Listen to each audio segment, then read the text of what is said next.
Go ahead. All right. Hey, well, good morning again. Appreciate everybody coming out. And as we kick off Manufacturing Month for October, last week we actually did the proclamation signing that a number of you were at, kind of kicking off the month and just highlighting with all of our local and county and city officials on what manufacturing means to our community. So, Bill, thanks for hosting us today in this group and making the trip all the way up from Des Moines. Sure. And never an easy trip, right? It's like every time I go to Des Moines, I'm like, how can I get creative and make this trip a little more enjoyable? You really never find that perfect sweet spot, do you? So I have some ideas for you. Do you? Okay, well, I'd love to hear a little bit more. And Donovan, representing the city of Spencer here today, too, and Vice President of Midwestern Mechanical. So happy to have you as part of this today, too, and to kick this off. So as part of our tours, we're gonna do a tour a week here for the month of October. So we're excited about that. And Wes, thanks for attending, representing Feenstra. Today, and Kobe DeWitt, where does Kobe at? There he is. Thanks for attending too and representing us.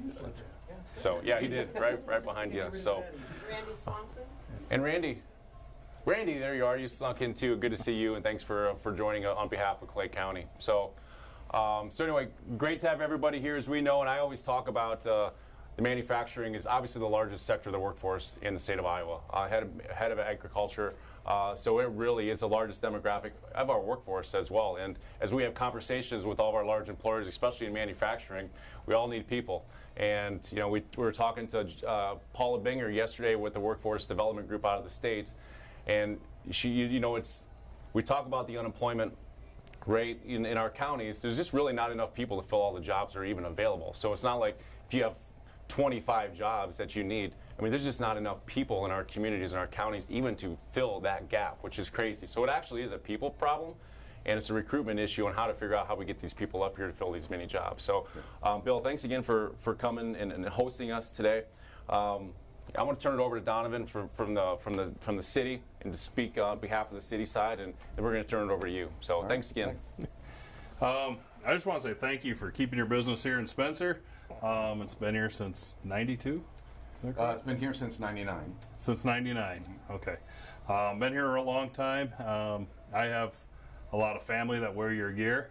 My dad's been on the fire department for 60 years in Ida Grove, and he's worn your gear for many, many years. And I'm excited to go see the plant. I've been wanting to get in here and see how. I like how things work. How it's made on Discovery. That's me. I want to watch that and see that. So I just want to say thank you. If there's anything the city can do to help you or anything you need, please let us know, and let's keep this here. Well, that sounds great. Thank you very much. Thank you. You bet. Well, again, thank you all for coming. We're very happy to have you here at Veridian. Very proud of the company and the people in the company, because certainly the people are what really make this company. We have been, as I mentioned to Donovan, we've been here since '99. I've owned the company since '98. The company was formed back in about 1996. The business is primarily making firefighters protective clothing and specifically making structural turnout gear. So those are what you see on the news or what you see the Spencer Fire Department running around in. Very easy to identify turnout gear or bunker gear, which goes by a number of different names. That's our keystone product at Veridian. That's what we started making. That's our core product. But since that time we started, we've been growing a lot and growing into other products and growing into other elements of a firefighter's ensemble. So here we pretty much focus on structural turnouts, but this has been kind of the genesis of a lot of new products come out of this area as well. So we started making firefighter hoods. We make suspenders and some other accessories for firefighters out of this facility. Now, in some cases, we move those products to a different facility just because we have so much demand for our structural firefighting suits that we just need to move that away so they can continue making those here. It's probably our most complicated product, so our manufacturing force here, our staff, are probably some of the most skilled cut and sew operators that we have in our system, and I believe when it comes to protective clothing or all clothing, probably the most complicated product that's around. So since that time, as I say, we've continued to grow. The facility here, the only thing preventing us really from being probably twice as big as we are today is just the availability of staff. It's not something that just anyone can do. It takes a lot of skill. We train for that skill here, and we've had great success with people coming in who have never sewn, who have never done this type of work before, but they come in and we train them into that position. They become very, very skilled in that role. So that's been very helpful to us here at Veridian to be able to bring a workforce in this area that are very eager to learn and very capable. And so we've continue to be very successful since 1999 being here. Just to give you a little bit of additional overview of what we produce, the structural firefighting gear, which we talked about, we also do proximity firefighting gear, which is, you know, if you're flying through commercial airports and you see these people running around towards your airplane with the silver suits on, it's a very bad day for you, but they may be wearing Veridian gear, so you never know. But those are made for bulk fuel fires and, you know, things with high radiant heat, so they're kind of a specialty firefighting suit. We also do wildland firefighting suits here. Those are like forest fire firefighting suits. And then another product that we developed out of this facility, which was a technical rescue suit. Those became very popular after 9/11, where firefighters need to do a lot of technical rescue work, but they don't want to wear the bulk of their turnout gear or their bunker gear.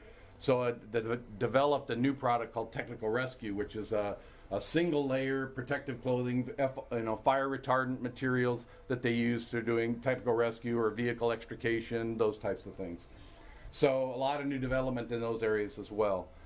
We also manufacture firefighters protective gloves, so structural firefighting gloves and wildland gloves. As I mentioned earlier, we do hoods, and hoods are primarily manufactured out of this facility. We also manufacture as I said, the accessories and so on that go with those kinds of products. We're expanding into providing boots to our firefighters as well. So there'll be new boots coming in December or January that are Veridian branded boots.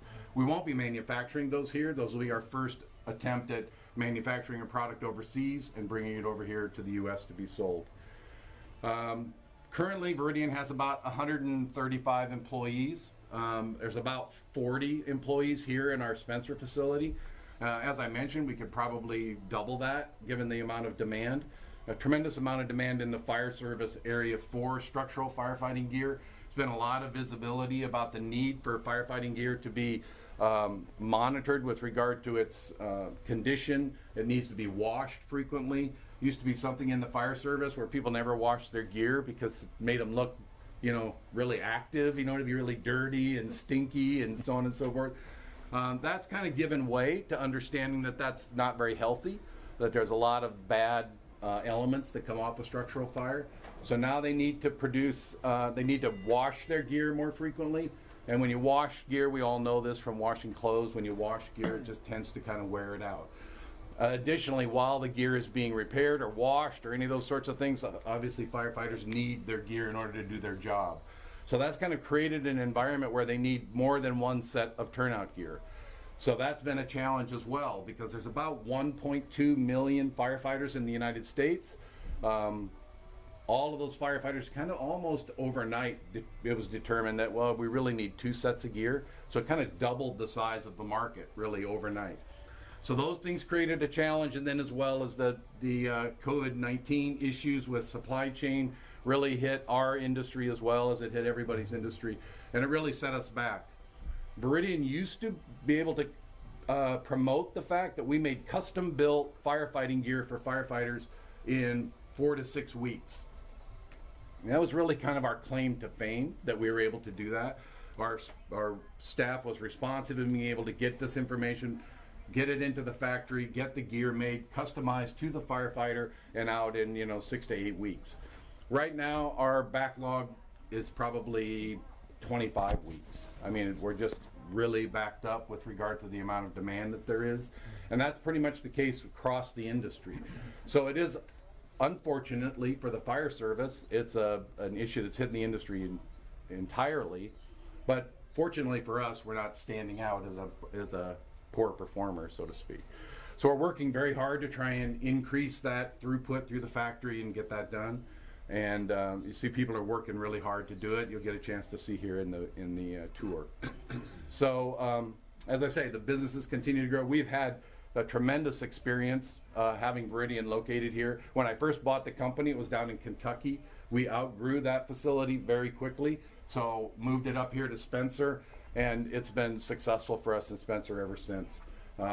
There was a blue jean manufacturing facility here, so the facility was ideally suited for what we do. And so we were able to move in there just shortly after they moved out and be able to take advantage of some of the skill sets that were here with regard to that. So it was we didn't miss a beat in coming up to this facility. And we've been able to expand here, and it's worked out really well. We've had a few crazy events here, like a storm blowing off our roof and things like that. And quite honestly, the city of Spencer has been outstanding with regard to that. The community, the business community rallied together, helped us move temporarily into another facility. I mean, I don't think we were down for a week with really getting the facility up and running, getting people moved over there, and then getting it moved back after the repair. So it's been a tremendous opportunity for Veridian to be in Spencer. It's worked out really well, and we're looking forward to continuing that. So. All right. Very good. Thank you.